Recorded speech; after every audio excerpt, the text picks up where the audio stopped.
Hola, buenas noches, soy Claudio Herrera y este video lo estoy haciendo en el marco de Entropía Educativa, primer seminario de prácticas innovadoras en educación superior. Eh, Voy a en este momento plantearles una presentación en donde voy a describir básicamente una experiencia pedagógica en el marco de una asignatura llevada a cabo en el primer semestre del año 2020. Voy a tener una presentación en donde detallo con más profundidad esto, eh, y a continuación me voy a referir a eso.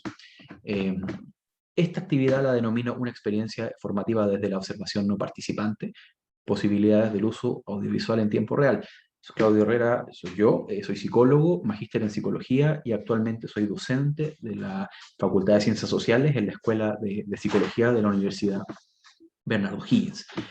Voy a básicamente referir ciertos aspectos importantes del marco teórico de esta actividad, luego voy a plantear el problema que esta actividad busca resolver, vamos a describir a grandes rasgos en qué consiste esta actividad y finalmente voy a realizar un pequeño análisis crítico descriptivo de en qué consistió y qué es lo que nos arroja o qué preguntas ofrece, ¿cierto?, la realización de esta actividad. Para poder partir, una cuestión muy importante para mí es poder describir la asignatura en la cual esta actividad se enmarca, ¿cierto? Esta actividad se enmarca en la asignatura de Intervención Psicosocial, perteneciente al séptimo semestre de la carrera de Psicología, y es una asignatura que básicamente espera que los estudiantes sean capaces de conocer, asimilar e implementar encuadres metodológicos en investigación o en intervención social. Se espera efectivamente que los estudiantes en esta asignatura puedan ser capaces de desarrollar, reflexionar e implementar algunos saberes que tienen que ver con la intervención. En ese sentido, me sirvo mucho de las metodologías cualitativas de investigación, que son las que ayudan a configurar básicamente muchas intervenciones en psicología. Vamos a entender en ese sentido una intervención como una interferencia intencionada, ¿cierto? Que busca modificar alguna situación que desde algún criterio técnico podamos entender como gravosa, injusta o desigual. Habitualmente los espacios profesionales para los psicólogos tienen que ver con desarrollar intervenciones psicosociales, con trabajar con temáticas sociales e intervenirlas desde algún lugar técnico. En ese sentido, una de las cuestiones que esta asignatura planteaba, ¿cierto?, es la posibilidad de desarrollar habilidades prácticas o destrezas prácticas. En ese sentido, el contexto de pandemia del año 2020 viene a tensionar la aplicabilidad de una didáctica que tenía que ver con principalmente el trabajo presencial.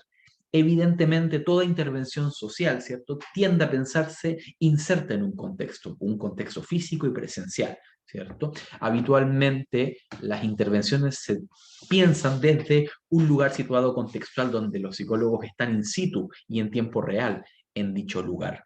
En ese sentido, el contexto de pandemia, ¿cierto?, viene poco menos que a tensionar una forma de plantear la intervención, al menos de esta asignatura. Lo ilustro un poco con la imagen que ustedes pueden ver aquí a la izquierda, ¿cierto? La posibilidad de plantear un trabajo pedagógico o un trabajo interventivo viene un poco restringida desde las condiciones sociosanitarias de la pandemia. ¿Qué quiero decir con eso? Que la manera como se tenía pensada, ¿cierto?, el desarrollo de ciertas destrezas prácticas o interventivas o metodológicas en esta asignatura viene a complicarse o a restringirse a propósito de que el contexto sociosanitario no podría permitirlas en cierto momento, en cierto lugar y sobre todo en cierto contexto físico presencial. Esta dificultad, esta debacle a nivel metodológico o curricular surge o se expresa en dos preguntas básicas. La primera la vemos acá abajo y tiene que ver con cómo podemos pensar el afuera, ¿cierto?, sin disponer de un acceso a ese afuera. A propósito de una condición de pandemia que nos tiene, ¿cierto?, como medida sanitaria, encerrados o confinados, ¿cierto?, estamos siempre pensando en afuera sin tener posibilidad de acceder a él. Estamos encerrados, ¿cierto?, adentro, y se nos vuelve muy difícil, ¿cierto?, poder pensar situadamente hacia afuera. Y en segundo lugar, creo que una pregunta más metodológico-pedagógica tiene que ver con cómo podemos sostener el aprender haciendo que podría caracterizar a esta asignatura, pensando efectivamente que tenemos que efectivamente llevar a cabo, ¿cierto?, o intencionar destrezas prácticas. ¿Cómo aprendemos, ¿cierto?, o cómo sostenemos el aprender haciendo? ¿Qué esta asignatura tiene como sello desde su base? Esas dos preguntas son las que orientan el cuestionamiento sobre cómo se plantea una determinada asignatura y cuáles son las actividades que que van a permitir que podamos aplicar conceptos, desarrollar teorías, ¿cierto? Y generar reflexiones al fin y al cabo. En ese sentido, una de las actividades que forma parte de esta asignatura tiene que ver con reflexionar respecto a ciertas herramientas metodológicas cualitativas. En particular, en este caso, o esta actividad, bebe del encuadre en torno, o de la discusión en torno a la observación participante. Vamos a entender a la observación participante como una herramienta metodológica en donde el investigador participa de aquello que busca conocer.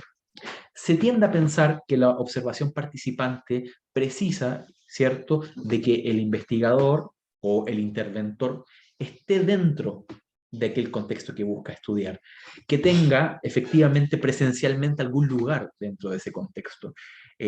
Vamos a entender o tendemos a pensar, ¿cierto?, al menos en investigación, que toda observación precisa de que el investigador esté presente, ¿cierto?, en aquello que busca estudiar, en aquel contexto que busca pensar, reflexionar, problematizar. Sin embargo, esta idea ha venido tensionada, o en el último tiempo puede ser tensionada a propósito de ciertas tradiciones en, por ejemplo, antropología virtual o etnografía virtual, en donde efectivamente tendemos a dejar de precisar la presencia, valga la redundancia, ¿cierto?, del investigador o del interventor en la realidad que busca estudiar, ¿cierto?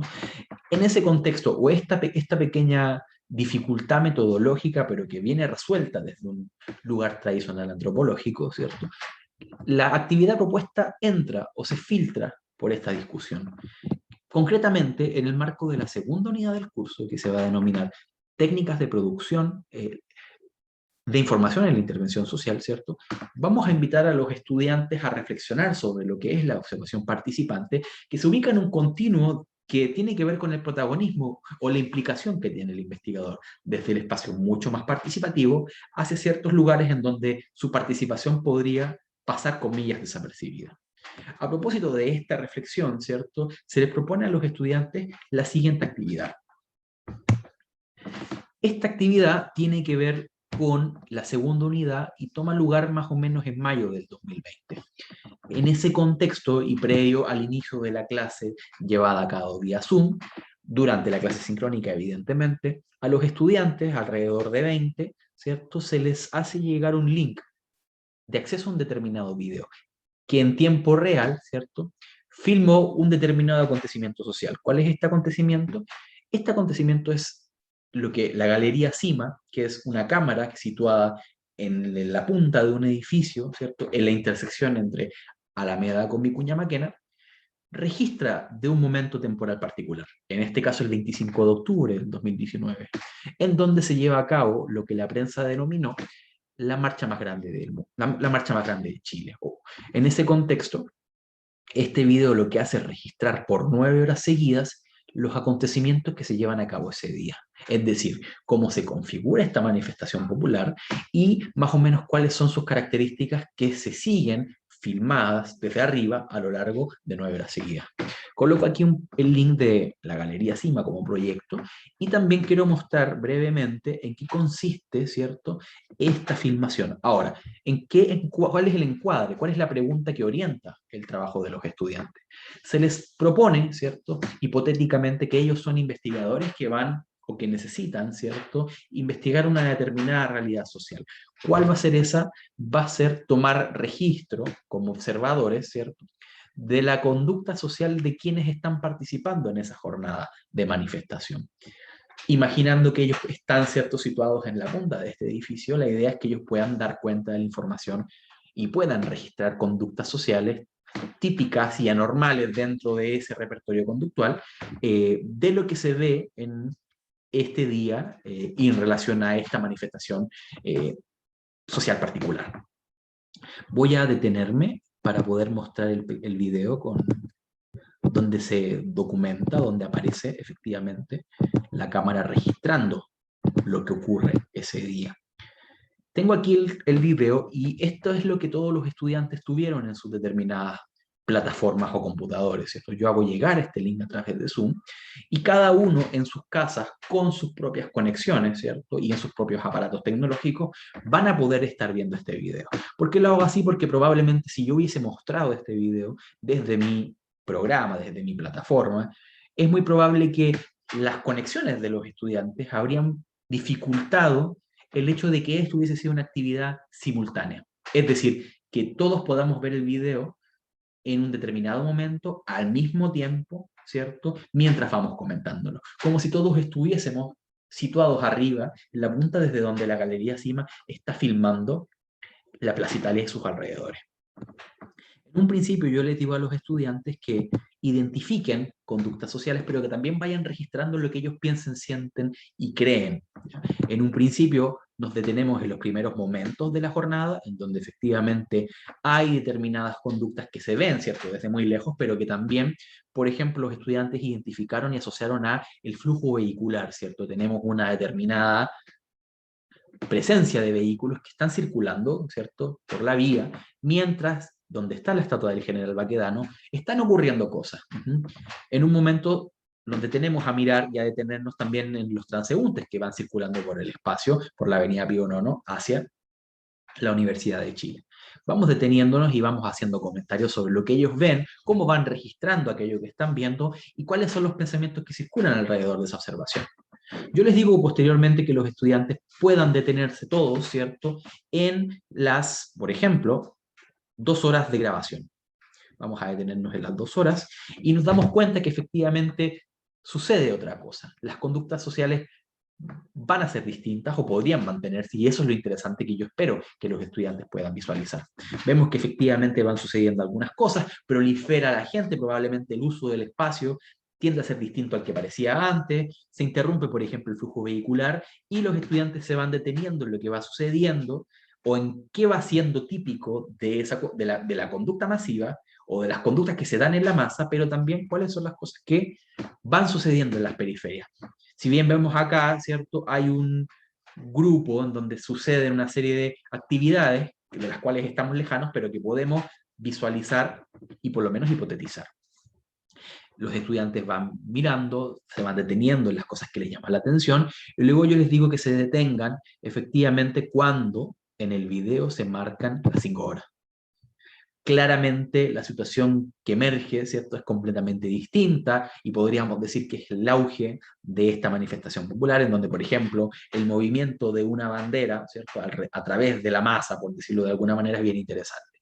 Una de las cosas que los estudiantes identifican y que les parece muy llamativa tiene que ver con cómo el sonido, ¿cierto?, o el ruido va cambiando al mismo tiempo que el comportamiento conductual o lo que nosotros podemos ver de esa masividad, ¿cierto? Si bien en un principio aparece el sonido vehicular de las bocinas, eso poco a poco da paso hacia un ruido que de tan intenso se hace indiferenciable. Tenemos aquí efectivamente, ¿cierto?, el grito al unísono que efectivamente tiende a ser asociado, ¿cierto?, a la manifestación y la reivindicación popular. Luego de un tiempo escuchamos diferentes cosas. Ahora, por ejemplo, la observación se nos va hacia esos sonidos, de dónde provienen, en qué consisten y qué función tienen.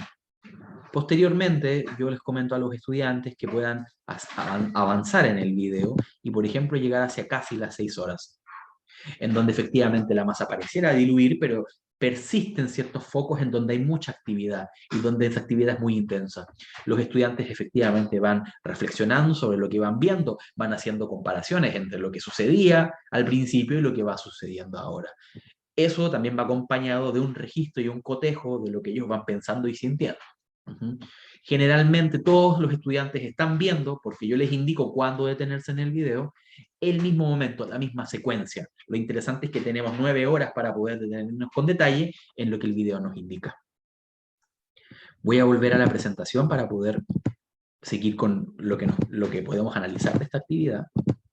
Efectivamente, yo tengo acá el video, ¿cierto? Les indiqué el video, pero también cuál es el propósito que tiene mostrar o registrar, ¿cierto?, u observar esta problemática o esta dinámica social. Finalmente, una de las cosas que me parece interesante acá es poder hacer alguna lectura de esto que sucede. Lo primero que nos pasa, o que de lo que pudimos observar, ¿cierto?, es que hay una vivencia subjetiva que tiene que ver con la simultaneidad de estar viendo un video, pero que también se asocia a cierta sensación de cohesión. Todos vemos el mismo video en el mismo momento y estamos en el mismo momento de la secuencia del video, ¿cierto?, que genera cierta cohesión en el visionado, que por ejemplo en la clase presencial podría hacerse o resolverse bajando un telón y poniendo una película, pero en este caso necesita recurrir a este dispositivo. En ese sentido, esta cohesión contrarresta con cierta vivencia atomizada del estudiante. Pareciera que las clases presenciales, ¿cierto?, tienden a hacer proliferar una presencia que las clases remotas muchas veces dificultan. En un contexto de encierro, es muy difícil generar espacios directos de socialización, y eso es algo que se vivencia desde el estudiante. Entonces tenemos la cohesión en la actividad que contrarresta con la atomización de una experiencia pedagógica o como alumno individualizada, asociada a lo remoto. Por otro lado, los estudiantes verbalizan, ¿cierto?, cierta nostalgia o cierta emoción, ¿cierto?, o se subjetivan desde la añoranza de un momento de sociabilidad, ¿cierto?, que en algún momento perdieron de manera forzada por la pandemia, pero es bien interesante que esta nostalgia de la presencia tenga que ver con un sentimiento ambivalente, nostalgia de lo perdido, pero cierta conformidad por volver a recordarlo. Eso es bien interesante porque nos habla de la subjetividad del estudiante convocado por esta actividad. Eso contrasta o podría ser bien interesante de mirarlo en virtud de lo que sucede cuando esta actividad tiene lugar, en particular mayo del 2020, en donde en mayo es un momento de la pandemia en donde hay mucha incertidumbre, en donde no hay una vacuna resuelta, donde hay muchos cabos sueltos en relación a lo que va a ocurrir más adelante con el futuro de la pandemia. Y finalmente, la actividad propuesta plantea algunas preguntas en torno a qué es lo que dispone lo remoto, qué es lo que habilita la posibilidad de lo remoto. Eso es interesante a la luz de, por ejemplo, lo que vamos a denominar el imperativo de la presencia, ¿cierto? Esta necesidad que tenemos de presencia, y a cómo esa pregunta o ese mandato podríamos volver a pensarlo, a propósito de una actividad que convoca o que genera cohesión, prescindiendo de esa presencia que podría pensarse como necesaria o exclusiva. Por otro lado, es bien interesante, o la reflexión pedagógica que podría tener esta actividad, pasa por cómo podemos incorporar la dimensión técnica en los encuadres pedagógicos. En ese sentido, la actividad reivindica o resalta o hace emerger cómo la cuestión técnica es una cuestión imprescindible, que al menos reflexionemos cuando planteamos un encuadre pedagógico. En este caso, la posibilidad que nos ofrece lo técnico-tecnológico, ¿cierto?, permite generar cierta cohesión, o permite generar cierta simultaneidad, significativa, al menos para los estudiantes. Creo que en ese sentido la reflexión es que cualquier encuadre, ¿cierto?, que utilice la dimensión remota, tiene o debe, o idealmente debería pasar por hacer una reflexión sobre cómo lo técnico se transforma en un insumo pedagógico. Esta actividad es muy puntual y responde a una actividad concreta dentro de un encuadre de asignatura completo, ¿cierto? Es una actividad que evidentemente podría tener, ¿cierto?, un trabajo muy propio de la problemática social que estamos mirando ahí, o del encuadre investigativo e interventivo que nos despierta. Sin embargo, su carácter parcial no debiera quitarle mérito en torno a lo que podría abrir en términos de preguntas, no solamente sobre lo pedagógico o lo metodológico, sino que también sobre cómo la virtualidad podría sostener en algún momento encuadres significativos, no solamente para la reflexión del estudiante, sino que también para la mejora de la interacción, o cómo la interacción remota podría habilitar reflexiones sobre lo social o sobre la cohesión. Aquí aparecen las referencias en donde indico algunos libros de investigación social, pero también dejo efectivamente la referencia del video del registro de la marcha del 25 de octubre. Bueno, eso ha sido todo. Les doy las gracias por haberme escuchado, y ante cualquier consulta, ¿cierto?, queda habilitada la posibilidad de que podamos reflexionar sobre este encuadre. Muchas gracias.